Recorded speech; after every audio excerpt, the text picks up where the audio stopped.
एक दिन श्री श्याम सुंदर रुक्मणी जी के साथ थे।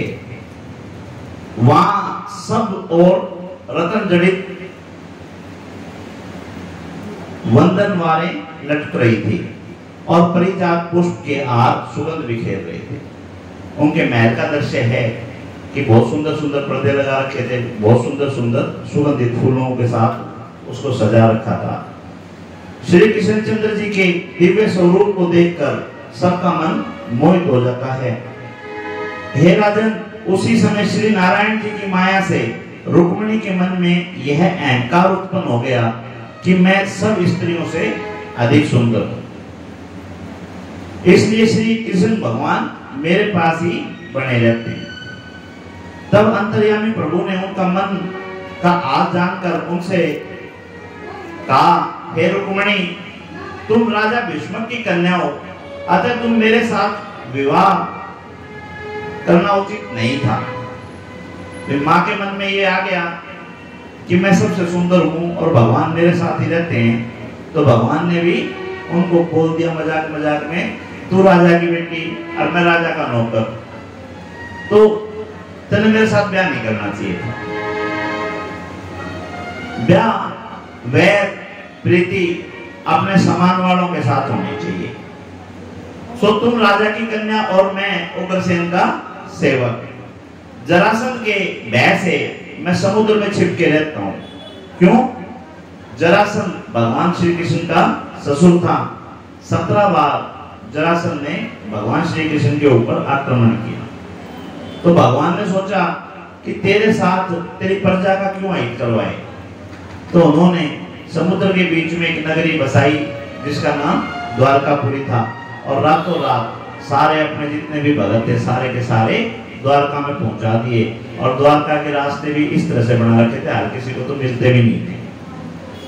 जो उनके खुद के सेवक थे वो भी जब उठे तो वो भी द्वार खोज रहे थे, इसीलिए उस नगरी का नाम द्वारका नगरी रखा गया।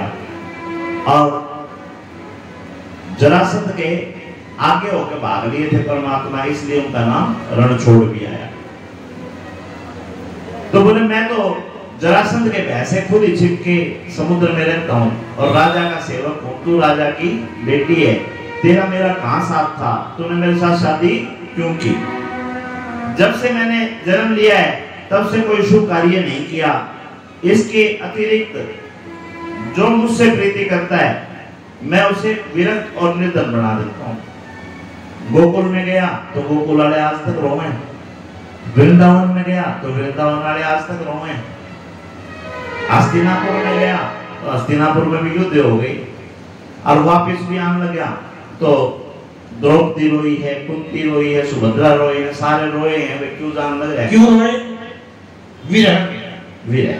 तो जहां भी जाता हूँ अरे ओ गिरधारी,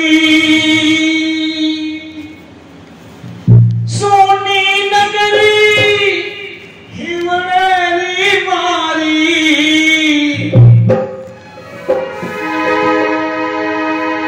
वो कृष्ण कन्हैया लाल की जय।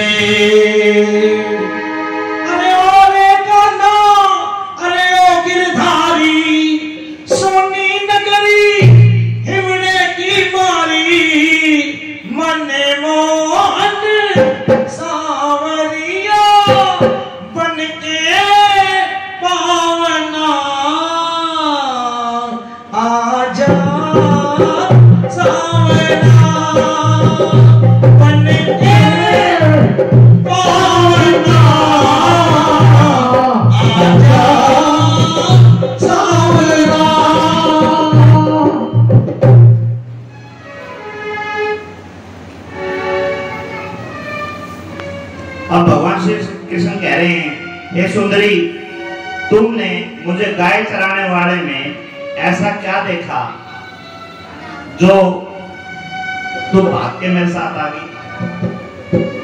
मैं गाय चराने वाला हूं, अपने कुल को कलंक क्यों लगाया? वह तो ईश्वर ने मेरी लाज रख ली, जो मैं बलराम जी के पराक्रम से सब राजाओं को हराकर तुम्हें जीत लाया। इसलिए यदि तुम चाहो तो मुझे अब कभी भी छोड़ के शिशुपाल के साथ जाके शादी कर सकती हो, मेरी तरफ से मुक्त हो। हे परीक्षित, श्री कृष्ण जी के मुख से इतने कठोर वचन सुनकर रुक्मिणी जी रोने लगी। जब श्री कृष्ण जी ने यह देखा कि रुक्मिणी जी अपने प्राण त्याग देंगी, तो उन्होंने बड़े प्रेम से उनको बिठाकर चतुर्भुज रूप के दर्शन कराकर उनके हाथ में अपने हाथों को लेकर उनके आंसुओं को पूछा। तब श्री कृष्ण जी ने इस प्रकार कहा, हे प्राण प्रिय, मैंने तो तुमसे हंसी की थी, मैं तो मजाक करने लग रहा था, इस चीज ने तो सीरियस नहीं की, परंतु तुमने उसे सत्य मान लिया। अब तुम सोच समझकर अपने मन में धैर्य रखकर भाई मेरे को माफ कर दो। श्री श्याम सुंदर जी के ऐसे वचन सुनकर रुक्मिणी जी का शोक नष्ट हुआ। उस समय वे अपने श्री हरि को गोद में देखकर लज्जित हो उठी और फिर उन्होंने उनसे कहा कि हे प्राणेश्वर, आप मुझे किसी राजा के पास जाने के लिए कैसे कह सकते हैं? भाई आपने इतनी कठोर बात कि शिशुपाल के पास जाना चाहे तो चली जा, ये कैसे कह दी? आपके समान प्रतापी पृथ्वी पर दूसरा कौन है? ब्रह्मा, शिव, देवता सदैव आपके चरणों में की वंदना किया करते हैं। भगवान शिव भी आपके चरणों का ध्यान किया करते हैं। तो आपकी कृपा प्राप्त करके इतनी सामर्थ्य रखते हैं, चाहे जिसको राजा बना दे, आपके अंदर तो वो सामर्थ्य, जिसको चाहो उसको राजा बना दो। हे महाप्रभु, आपका सच्चे मन से ध्यान करने वाले सच्चा सुख प्राप्त करते हैं।